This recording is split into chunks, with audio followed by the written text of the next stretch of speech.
Saudara kita yang terbaring di rumah sakit hari ini, sayup-sayup suara azan dari masjid rumah sakit masuk ke telinganya. Dia menonton di televisi acara live solat Jumat, tapi saat itu dia hanya mampu terbujur kaku. Ruhnya masih ada dalam jasad. Anaknya tidak bisa berada di sampingnya karena security tidak mengizinkan keluarga berada di dalam ruang ICU. Dia duduk di dalam. Suara terdengar, azan bersahutan, hayya 'alas salah, mari salat, hayya 'alal falah, mari menuju kemenangan. Dia hanya bisa meneteskan air mata. Kenapa? Kalau dulu dia waktu sehat sempat beribadah, penyesalannya tidak terlalu banyak.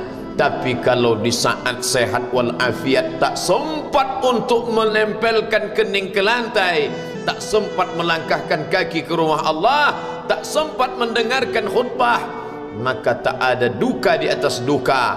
Air mata yang meleleh tak dapat mengembalikan masa lalu. Lan tarji'al ayyamul lati madat, yang lalu tak dapat diulang kembali. Air mata darah menangis, yang sakit tak akan sembuh, yang mati tak akan hidup. Penyesalan selalu datang di akhir perbuatan. Belum pernah orang menyesal sebelum perbuatan berlalu. Selalu penyesalan di akhir. Di saat itu penyesalan tak lagi bermakna. Apa kata mereka ketika melihat azab Allah? Rabbana, hai Tuhan kami, ya Rabb kami, absarna, mata kami sudah melihat azab, wa sami'na, telinga kami sudah mendengar suara tangisan, teriakan, pekikan di dalam neraka. Farji'na, kembalikan kami lagi ke dunia, na'mal salihah, kami ingin beramal saleh, inna muqinun, kami yakin seyakin-yakinnya. Tapi saat itu penyesalan tak lagi bermakna, karena dunia tak mungkin utuh semula, karena sudah menjadi sunnatullah yang lampau tak akan kembali. Idza sama'un fatarat, langit terbelah, wa idzal kawakibun tasarat, planet-planet bertabrakan, wa idzal biharu fujirat, lautan diledakkan, diletupkan, wa idzal quburu bu'asirat, semua yang dikubur dibangkitkan. Alimat nafsum ma qaddamat wa akharat, disitulah orang baru sadar apa yang dulu pernah aku lakukan. Wa qadimna ila ma amilu min amalin, semua amal mereka kami tunjukkan, kami datangkan. Ini amalmu, ini infakmu, ini wakafmu, ini sedekahmu, ini salawatmu, ini bacaan Qur'anmu, ini zikirmu. Tersenyum mata melihat amal. Faman ya'mal mithqala dzarratin khairan yarah. Tapi jangan lupa, apakah yang dosa-dosa itu dilupakan begitu saja? Yang buruk pun akan nampak juga. Faman ya'mal mithqala dzarratin syarran, sebesar ujung rambut, sebesar telapak kaki semut yang hitam, di atas batu yang hitam, di tengah malam yang kelam, di dalam samudra yang gelap, akan ditampakkan juga pada hari itu. Yauma tublas sarair, segala rahasia ditunjukkan, dan mata akan melihat dengan penglihatan yang nyata. Mulut tidak lagi bisa menjawab. Al-yauma nakhtimu ala afwahihim, hari itu mulut kami kunci, karena mulut itu yang dulu pandai mencari-cari alasan, bersilat lidah, maka hari itu lidah dikunci. Wa tukallimuna aydihim, tangan mereka kami buat bicara. Wa tashhadu arjuluhum, kaki bersaksi. Apa yang akan dibicarakan tangan, apa yang akan dipersaksikan kaki. Bima kanu yaksibun, semua yang pernah dilakukan di masa yang lalu. Berapa atasanmu sanggup memberi gaji sehingga begitu enteng kau tinggalkan solatmu? Apa yang dijanjikan istrimu sehingga begitu enteng kau berikan yang haram, hanya rayuan sesaat, padahal dia pun akan meninggalkanmu sebelum masa tua tiba? Apa yang dijanjikan anak-anakmu? Ayah, kami akan menjagamu di hari tuamu nanti, maka berikan kami yang kami inginkan, belikan kami rumah yang besar, belikan kami kendaraan yang mewah, nanti setelah hari tua kami akan menjagamu, kata mereka. Tapi setelah kita tua, dosa-dosa begitu banyak terkumpul, mereka pun meninggalkan kita di panti jompo yang penuh dengan kesunyian, hening, sepi, suara cucu tak terdengar menangis, karena mereka pun malu mengakui kita sebagai orang tua. Suapkanlah yang haram ke mulut mereka, berikanlah yang batil ke dalam perut mereka, itu hanya akan menjadi azab di dunia sebelum hari kiamat tiba. Ish ma syi'ta, hiduplah sesuka hatimu. Ish ma syi'ta, apa yang mau kau makan, makanlah. Apa yang akan kau bekerjakan, kerjakanlah. Fa innaka mayyit, tapi ingat, kau akan menjadi mayat, kau akan mati.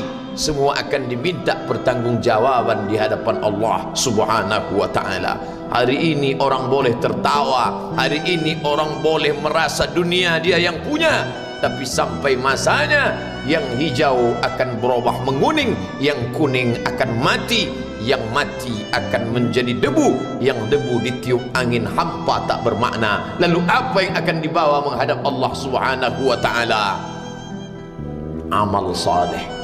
Kalau pernahlah mulut itu membaca sepotong dua potong ayat sebelum berangkat bekerja, kalau sempatlah masuk ke kamar mandi mengambil air wudhu, solat sunat duha sebelum berangkat bekerja, kalau sempatlah ketika duduk dalam suasana santai membuka iPad lalu dibuka Quran digital sambil melihat beberapa ayat merenungkan maknanya, mengingat mati, kalau sempatlah mulut mengucapkan subhanallah wa bihamdihi subhanallahil azim, kalau sempatlah anak istri dibawa ke masjid iktikaf mendengarkan pengajian, kalau sempatlah beberapa persen dari pendapatan itu dilimpahkan ke rumah anak yatim panti jompo masjid, kalau sempatlah beberapa meter tanah dibeli untuk pembebasan mendirikan rumah Allah, kalau sempat memberikan beberapa karpet untuk rumah yang selalu ditinggalkan, kalau sempatlah membelikan beberapa kilo beras untuk yatim piatu dan panti jompo,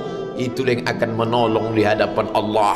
Adapun rumah besar dengan beberapa semen, dengan beberapa busi yang banyak, semua akan menjadi tinggal kenangan. Mereka akan menjual, membagi-baginya. Tanah yang dulu harganya semeter 100.000 sekarang sudah menjadi 5 juta. Mereka akan bagi-bagi itu semua kepada ahli waris. Lalu kita hanya membawa 3 helai kain tipis yang tidak berjahit, dan itu semua menjadi milik orang. Kalau dulu mereka kita didik dengan pendidikan yang baik, di tengah malam mereka bangun menetes air matanya, lalu dia berdoa, Rabbighfirli wa liwalidayya warhamhuma kama rabbayani shaghira, seperti tetesan embun di tengah gurun Sahara yang panas.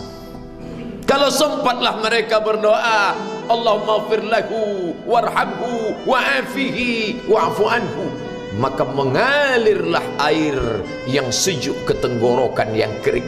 Kalau sempatlah mereka membeli makanan, diundangnya anak yatim, diusapnya kepala, ya Allah, terimalah sedekahku ini untuk almarhum ayahku, almarhumah bundaku. Aku tak dapat membalas budi baik mereka, ya Allah, mereka sudah mendahului aku. Maka akan mengalirlah itu sebagai perlipur lara di tengah alam barzah sementara kiamat tiba. Tapi kalau mereka hanya dididik dengan keduniawian, dididik dengan kemewahan, disumbat mereka dengan materi, tak pernah diingatkan pada mati. Ketika kita mati, mereka pun juga akan mati perasaan ingatannya. Paling celaka lagi, mereka mengingat kita dengan mengantarkan bunga, mereka mengingat kita dengan pakaian hitam, mereka mengingat kita dengan suara musik, mereka mengingat kita dengan memajang foto kita besar-besar di dalam rumah. Dan itu hanya menjadi penghalang rahmat Allah turun, tidak berkesan sedikit pun. Mereka sedang menyangka kalau dinyanyikanlah lagu kesenangan kita, terobat rindu hatinya. Kalau dipajangnya foto kita, dilingkarkannya karangan bunga, puas rindunya.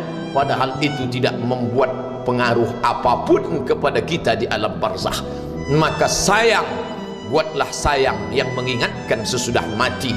Kalau rindu, buatlah kerinduan yang membuat dia akan tetap mengalir sebagai satu amal sesudah kematian. Idza matal insan, kalau manusia mati, inqata'a, dulu rajin membaca Quran berhenti, dulu rajin salat tahajud berhenti, dulu rajin menghatamkan segala yang baik-baik berhenti. Tapi ada yang tetap mengalir. Di antara yang mengalir itu adalah sedekatun jariyah. Sempat membelikan beberapa bungkus nasi, nampak orang tua di panti jompo menyuap nasi itu, menggeletar tangan mereka karena usia lanjut, menetes air mata. Kita bukan sedang melihat orang tua, kita bukan sedang melihat orang lain, saat itu kita sedang melihat potret diri kita 30 tahun yang akan datang. Di mana aku 30 tahun akan datang? Surga, kenikmatan yang luar biasa, tapi dia tidak akan dimasuki oleh orang yang biasa-biasa. Solat biasa, baca Quran biasa, zikir biasa, untuk mendapatkan yang luar biasa, maka itu bukan perimbangan ibadah yang fair. Hanya dengan solat wajib biasa, hanya dengan baca Quran biasa, hanya dengan zikir biasa, hanya dengan sedekah biasa, berharap akan masuk ke dalam surga yang luar biasa, maka sungguh bukan suatu perimbangan perniagaan yang seimbang antara makhluk dengan Khalik Allah Subhanahu wa ta'ala. Kembali mengingat, kita mengajak merenung bersama, kita ini mau kemana, di sini untuk apa, yang kita bawa menghadap Allah itu apa? Apakah nama, jabatan, kebesaran, harta benda ikut menghadap Allah? Tidak, dia akan tinggal menjadi puing-puing kenangan. Yang akan dibawa adalah amal saleh. Makanya kita selalu berdoa selesai wudu, Allahumma ja'alni minat tawabin waj'alni minal mutatahhirin, ditutup dengan waj'alni min ibadikas salihin, karena orang yang soleh lah yang selamat dari kerugian, yang lain rugi. Innal insan, semua manusia, lafi khusrin, rugi. Yang kaya rugi, yang punya kuasa rugi, yang ganteng rugi, yang punya anak rugi, yang punya istri rugi. Tapi ada yang beruntung, illallazina amanu, kecuali yang beriman, wa amilus salihati, dan beramal saleh. Itulah orang yang beruntung, karena dia akan hidup dalam kehidupan yang kekal abadi, membawa iman dan amal salehnya. Kalau sampai hari ini masih bersemayam di dalam diri kita, mari kita jaga, dan kita berharap kepada Allah husnuzan, Allah menutup usia kita ini dengan husnul khatimah. Ketika itulah malaikat datang memanggil, menyambut, ya ayyatuhan nafsul mutmainnah, wahai jiwa yang tenang, irji'i ila rabbiki, kembalilah engkau kepada Tuhan Rabbmu, radiyatan mardiyah, engkau ridha kepada Allah, Allah pun ridha menerima engkau sebagai hambanya. Fadkhuli fi ibadi, masuklah engkau ke dalam golongan hambaku. Wadkhuli jannati, masuklah engkau ke dalam surgaku. Saat itu ruh keluar dari badan seperti tetesan air di hujung daun yang lembut menetes.